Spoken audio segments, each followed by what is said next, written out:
ಶ್ರೀ ಗಣಪತಿ ಶಾರದಾ ಗುರುಭ್ಯೋ ನಮಃ. ಯತ್ರ ಯೋಗೇಶ್ವರ ಕೃಷ್ಣೋ ಯತ್ರ ಪಾರ್ಥೋ ಧನುರ್ಧರಃ ತತ್ರ ಶ್ರೀ ವಿಜಯ ಭೂತಿರ್ಧ್ರುವ ನೀತಿರ್ಮತಿರ್ಮಮ. ಶ್ರೋತೃಗಳಿಗೆ ಶ್ರೀ ಅಳಸಿಂಗರಾಚಾರ್ಯ ವಿರಚಿತ ಶ್ರೀ ವ್ಯಾಸ ಮಹರ್ಷಿ ಪ್ರಣೀತ ಶ್ರೀಮನ್ ಮಹಾಭಾರತದ ದ್ರೋಣ ಪರ್ವದಲ್ಲಿ ಅರ್ಜುನ ಯುದ್ಧ ವರ್ಣನವು ಎಂಬ 30ನೆಯ ಅಧ್ಯಾಯಕ್ಕೆ ಸ್ವಾಗತ. ಮಹಾರಾಜ ದೇವೇಂದ್ರನಿಗೆ ಪ್ರಿಯಸಖನಾದ ಆ ಭಗದತ್ತನನ್ನು ಕೊಂದ ಮೇಲೆ ಅರ್ಜುನನು ಅಲ್ಲಿಂದ ಶತ್ರು ಸೈನ್ಯವನ್ನು ಬಲಗಡೆಗಾಗಿ ಸುತ್ತಿ ಬರುವಷ್ಟರಲ್ಲಿ ವೃಷಕನೆಂದು ಅಚರನೆಂದು ಹೆಸರುಗೊಂಡ ಗಾಂಧಾರ ರಾಜಕುಮಾರರಾದ ಸಹೋದರರಿಬ್ಬರು ಒಂದಾಗಿ ಸೇರಿ ಬಂದು ಅರ್ಜುನನನ್ನು ಎದುರಿಸಿದರು. ಅವರು ಅರ್ಜುನನ ಹಿಂದೆಯೂ ಮುಂದೆಯೂ ವೇಗವುಳ್ಳ ತೀಕ್ಷ್ಣ ಬಾಣಗಳನ್ನು ಪ್ರಯೋಗಿಸಿದರು. ಆದರೆ ಅರ್ಜುನನು ಒಂದೇ ಕ್ಷಣದಲ್ಲಿ ತನ್ನ ತೀವ್ರ ಬಾಣಗಳಿಂದ ವೃಷಕನ ರಥಾಶ್ವ ಧ್ವಜ ಸಾರಥಿಗಳನ್ನು ಅವನ ಬಿಲ್ಲನ್ನು ಎಳ್ಳು ಕಾಳಿನಂತೆ ಪುಡಿಪುಡಿಯಾಗಿ ಮಾಡಿಬಿಟ್ಟನು. ಇನ್ನು ಅನೇಕ ಬಾಣಗಳಿಂದಲೂ ಆಯುಧಗಳಿಂದಲೂ ಗಾಂಧಾರ ವೀರರನ್ನೆಲ್ಲ ಬಹಳವಾಗಿ ನೋಯಿಸಿದನು. ಆಗ ಶಸ್ತ್ರಪಾಣಿಗಳಾಗಿ ತನ್ನನ್ನು ಎದುರಿಸಿದ 500 ಮಂದಿ ಗಾಂಧಾರರನ್ನು ಏಕಕಾಲದಲ್ಲಿ ಯಮಲೋಕಕ್ಕೆ ಕಳುಹಿಸಿದನು.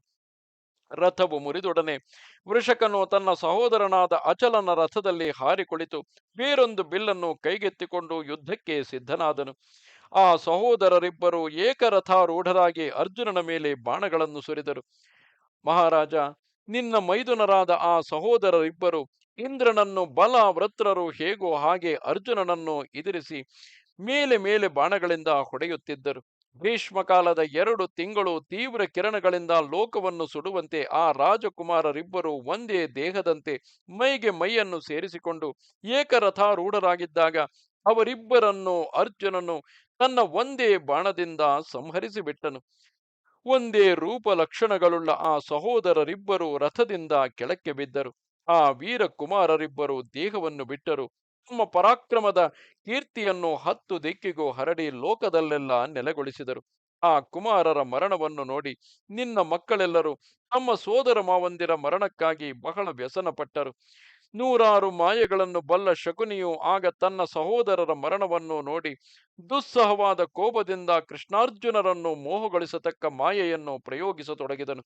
ಒಡನೆಯೇ ಅರ್ಜುನನ ಮೇಲೆ ದಿಕ್ಕು ವಿದಿಕ್ಕುಗಳಿಂದ ದೊಣ್ಣೆಗಳು, ಕಲ್ಲುಗಳು, ಉಕ್ಕಿನ ಒನಕೆಗಳು, ಶಕ್ತಿಗಳು, ಶತಘ್ನಿಗಳು, ಕತ್ತಿ, ಗದೆ, ಶೂಲ, ಪರಿಘ, ಪಟ್ಟಸ, ಮುದ್ಗರ, ಕಂಪನ, ವೃಷ್ಟಿ, ನಖರ, ಕ್ಷುರ, ಕ್ಷುರಪ್ರ, ನಾಳೀಕ, ವತ್ಸದಂತ, ಕೊಡಲಿ, ಚಕ್ರ, ಪ್ರಾಸ ಮುಂತಾದ ನಾನಾ ಆಯುಧಗಳು 100 ಸಂಖ್ಯೆಗಳಿಂದ ಪರಂಪರೆಯಾಗಿ ಬಂದು ಬೀಳುತ್ತಿದ್ದವು.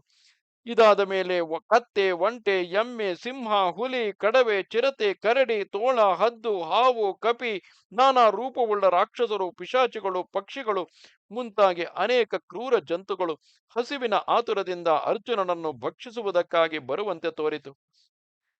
ಆದರೇನು, ದಿವ್ಯಾಸ್ತ್ರಗಳನ್ನೆಲ್ಲ ಬಲ್ಲ ಶೂರನಾದ ಧನಂಜಯನು ಅವುಗಳನ್ನೆಲ್ಲ ತನ್ನ ಬಾಣಗಳಿಂದ ಅಡಗಿಸಿಬಿಟ್ಟನು. ಆ ಮಾಯಾ ಜಂತುಗಳೆಲ್ಲ ದೀನ ಧ್ವನಿಯಿಂದ ಕೂಗುತ್ತಾ ಅಲ್ಲಲ್ಲಿ ಚದುರಿ ಹೋದವು. ಅಲ್ಲಲ್ಲಿ ಕೆಲವು ಸತ್ತು ಬಿದ್ದವು. ಆದರೆ ಉತ್ತರ ಕ್ಷಣದಲ್ಲಿಯೇ ಅರ್ಜುನನ ರಥದ ಸುತ್ತಲೂ ದೊಡ್ಡ ತಮಸ್ಸು ಮುಚ್ಚಿಕೊಂಡಂತಾಯಿತು. ಭಯಂಕರವಾದ ಆ ತಮಸ್ಸಿನಲ್ಲಿ ಅರ್ಜುನನನ್ನು ಹೆದರಿಸುವಂತೆ ನಾನಾ ಕಡೆಯಿಂದ ಕ್ರೂರ ವಾಕ್ಯಗಳು ಹೊರಡುತ್ತಿದ್ದವು. ಅರ್ಜುನನು ಅದನ್ನು ನೋಡಿ ಜ್ಯೋತಿರ್ನಾಮಕವಾದ ಅಸ್ತ್ರವನ್ನು ಪ್ರಯೋಗಿಸಿ ಭಯಂಕರವಾದ ಆ ತಮಸ್ಸನ್ನು ಅಡಗಿಸಿಬಿಟ್ಟನು. ಈ ಕತ್ತಲೆಯು ಅಡಗಿದೊಡನೆ ಭಯಂಕರವಾದ ಜಲಪ್ರವಾಹಗಳು ತಲೆದೋರಿದವು. ಆ ಪ್ರವಾಹವನ್ನು ಅಡಗಿಸುವುದಕ್ಕಾಗಿ ಅರ್ಜುನನು ವಾಯವ್ಯಾಸ್ತ್ರವನ್ನು ಪ್ರಯೋಗಿಸಲು ಅದರಿಂದ ನೀರೆಲ್ಲವೂ ಇಂಗಿ ಹೋಯಿತು. ಹೀಗೆ ಶಕುನಿಯು ಮೇಲೆ ಮೇಲೆ ಪ್ರಯೋಗಿಸಿದ ಮಹಾಮಾಯಗಳನ್ನೆಲ್ಲ ಅರ್ಜುನನು ತನ್ನ ಅಸ್ತ್ರ ಬಲದಿಂದಲೇ ಅಡಗಿಸಿ ಆ ಶಕುನಿಯನ್ನು ನೋಡಿ ನಗುತ್ತಾ, ಎಲ ಮೋಸದ ಜೂಜುಗಾರ, ಈ ನನ್ನ ಗಾಂಧೀವ ಧನಸ್ಸು ನಿನ್ನ ಮುಂದೆ ದಾಳಗಳನ್ನು ಎಸೆಯುವುದಾಗಿ ತಿಳಿಯಬೇಡ. ಈ ಗಾಂಡೀವವು ಉರಿಯುತ್ತಿರುವ ತೀಕ್ಷ್ಣ ಬಾಣಗಳನ್ನು ಎರಚುವವು ಎಂದನು.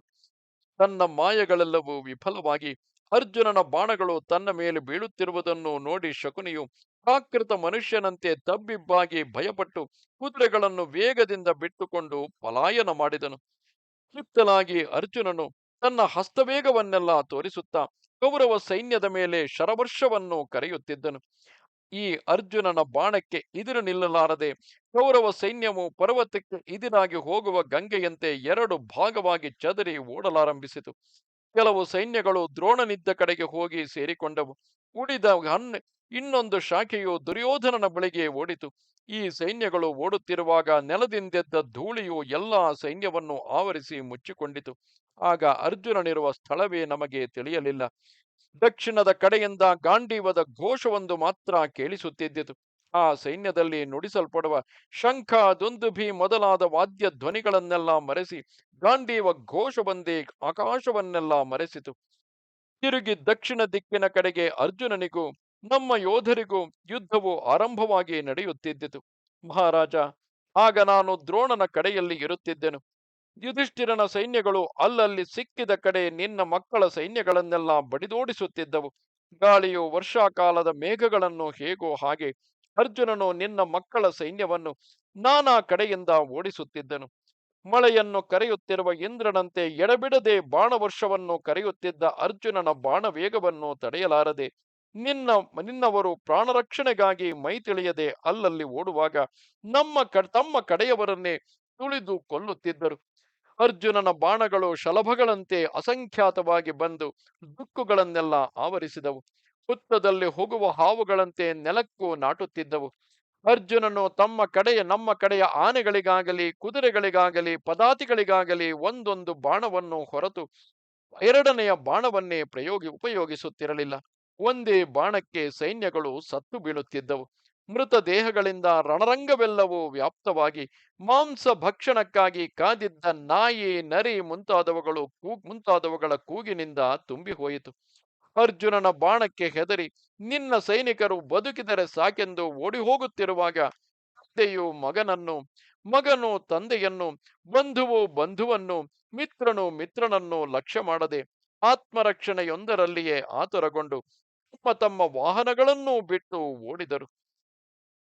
ಇದು 30ನೆಯ ಅಧ್ಯಾಯವು. ನಮಸ್ತೆ ಶಾರದೆ ದೇವಿ, ಕಾಶ್ಮೀರ ಪುರವಾಸಿನಿ, ತ್ವಾಮಹಂ ಪ್ರಾರ್ಥೆಯೇ ನಿತ್ಯಂ, ವಿದ್ಯಾದಾನಂಚ ದೇಹಿಮೆ. ನಮಸ್ಕಾರ.